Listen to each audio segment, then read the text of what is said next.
বিস্ফোরক একেবারে তথ্য পাওয়া যাচ্ছে, পুলিশ সূত্রে জানা যাচ্ছে যে ত্রিকোণ প্রেমের তত্ত্ব থাকতে পারে, কারণ মধ্যম গ্রামের ওই তরুণীর সঙ্গে সম্পর্ক ছিল ওই যুবকের।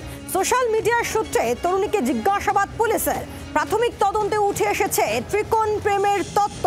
মধ্যম গ্রামের স্কুলের সামনে বিস্ফোরণে একেবারে নয়া তথ্য। কথা বলবো, পিয়ালি মিত্র রয়েছেন টেলিফোনের প্রতিনিধি। পিয়ালি, তাহলে এই বিস্ফোরণের ঘটনার পেছনে কি ত্রিকোণ প্রেম, কি জানতে পারছো? একেবারে দেখো, সেটা অনুমান করা হচ্ছে, কারণ সকালবেলা পর্যন্ত পুলিশের কাছে অনেকগুলো বিষয় নিয়ে ধোঁয়াশা ছিল, কিন্তু পরবর্তী সময় তার যে সোশ্যাল মিডিয়ার যে সমস্ত প্রোফাইলগুলো রয়েছে সেগুলো যখন পুলিশ খতিয়ে দেখা শুরু করে, সেই সূত্রে তারা একজন তরুণীর খোঁজ পান।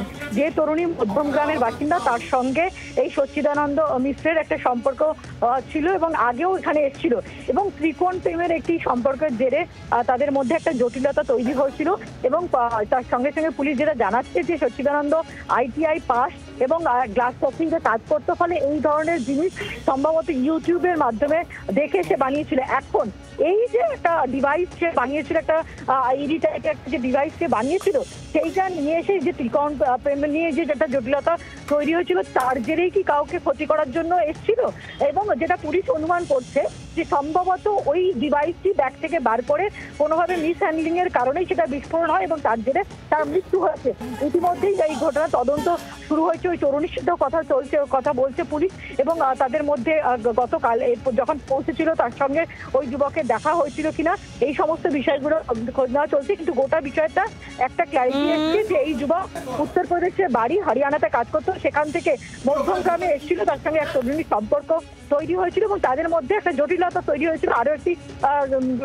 আরো একজনের সঙ্গে ওই তরুণীর সম্পর্ক তৈরি হয়েছে, সেটাকে কেন্দ্র করে সেই কারণেই কোনো রকম বদলা বা কিছু নেওয়ার জন্যই এরকম একটি ডিভাইস তৈরি করে সে এসেছিল কিনা সেগুলো খতিয়ে দেখা হচ্ছে।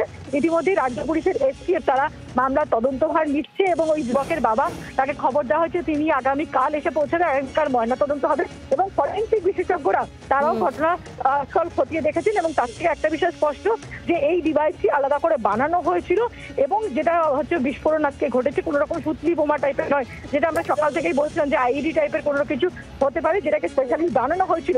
কোনোভাবে ইউটিউব বা এই ধরনের কিছু দেখে এই যুবক সেটি বানিয়েছিল বলে মনে করছেন তদন্তকারীরা। ধন্যবাদ পিয়ালি। বাংলার আওয়াজ, বাঙালির আবেগ, জি 24 ঘন্টা।